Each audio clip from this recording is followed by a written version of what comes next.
These are 5 amazing stories when animals saved a man's life. A dog sat beside an empty stroller and wouldn't let anyone near it. People thought it was abandoned. Someone pulled out a phone to record. One man tried to grab the handle. The dog snapped the air and blocked him. A woman whispered, "Call the police." Everyone backed away. Minutes later, sirens. The crowd pointed at the stroller like it was a crime scene. Officers approached slowly. The dog didn't attack, just refused to move. One officer checked the stroller. Empty. No blanket, no bag, nothing. So why is he guarding it? The officer wondered. Then the dog pulled hard. He led them away from the store, straight toward a narrow alley. The dog stopped, ears up, staring at a parked van with the engine off. He barked once, not panic. A warning, like he knew someone was inside. The officer tried the door. Locked, but the dog kept sniffing the same spot. Then they heard it, a tiny cry, muffled, coming from the back. They forced it open, and found a baby strapped in the rear seat. And on the floor, a woman, unconscious, with her phone crushed in her hand. The stroller wasn't abandoned, it was left behind during a kidnapping attempt. The dog had chased the kidnapper, and the kidnapper dropped the stroller to run. He guarded it so no one would move it, because it was the only clue. When medics arrived, the baby was safe, and the mother finally woke up. The officer looked at the dog and said, "You didn't protect a stroller, you protected a life." Would you have noticed? At the most important moment of the wedding, a dog named Rocky suddenly took off and started barking loudly at the bride. The guests laughed. "He's just jealous." But Rocky was always calm, even fireworks didn't scare him. The bride bent down to stroke him, and the photographer was already catching the frame. And then the dog abruptly bit into the edge of her dress and pulled back. The groom tried to pull the dog away, but Rocky growled and stood against the wall, preventing her from getting to the limo. Everyone already thought that this was the most awkward moment of the evening.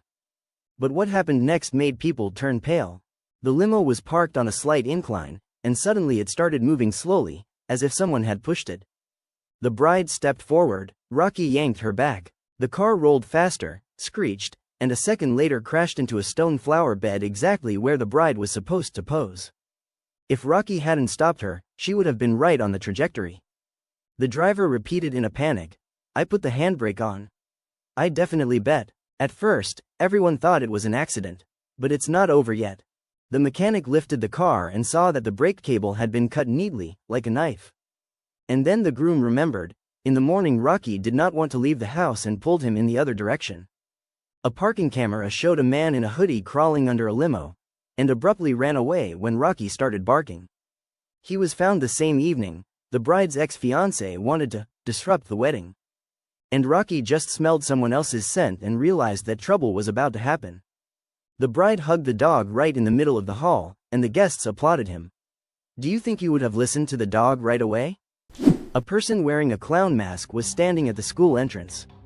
To passers-by, just a weird joker, but to Rex, a danger. The officer hadn't even had time to say anything when Rex tensed up and stepped forward, placing himself exactly between him and the children on the steps. The clown moved closer slowly, as if testing the limits. And Rex wasn't watching the mask, he was watching the hands. People around him were thinking, so what's he going to do? But Rex could already sense something was off, from the smell, the movement, the breathing. The clown leaned down like he wanted to pet the dog, and at that very moment reached into the pocket of his hoodie. Rex didn't bark, he just acted. Sharp, precise, no needless panic. He stopped the hand while the officer regained control. 1 second, and the suspect was already on the ground. Rex held him and waited for the command. Not a single child came any closer. When it was over, the tension eased. The kids ran out, no longer hiding behind the door. They just wanted to see the hero. At the station, they put a medal on Rex. He stood calmly, tongue out, as if it were a normal day on the job, and then his photo was hung on the honor board. Because that day Rex did the most important thing. He put himself between danger and the children. After the fire, everyone left, except this dog. He sat by the blackened house, staring at one spot in the rubble. Neighbors tried to pull him away. He growled, then whined, and stayed. Night fell. Rain started. The dog didn't move, just listened. At 2 a.m., he suddenly barked, sharp and urgent, at the same corner. A volunteer thought he was grieving, until the dog started digging with raw paws. Then they heard it too. A faint tapping, like someone knocking under the floor. Firefighters rushed back with a thermal camera. One tiny warm spot blinked. The dog pressed his nose to the ash and howled once, like a signal. They lifted burnt boards, inch by inch, and the tapping grew louder. Then a voice, weak, but real. "Help. I'm here." Under the debris was the homeowner, trapped in an air pocket for hours. The dog licked his hand and wouldn't let go until medics arrived. Later, they learned the man had rescued that dog when he was just a puppy. So he stayed, not to mourn, but to guard the only person he had. Would you have listened to him? Follow for more. This dog wouldn't let anyone get close to the crib. And at first, the parents thought he was being jealous. Every time mom leaned in to check the baby, the dog stepped in front of her, low growl, body tense. They tried treats. They tried scolding. Nothing worked. So dad started saying the words every pet owner fears. "Maybe we can't keep him." But that wasn't the end. That night, the house went silent. The baby slept. The parents finally relaxed.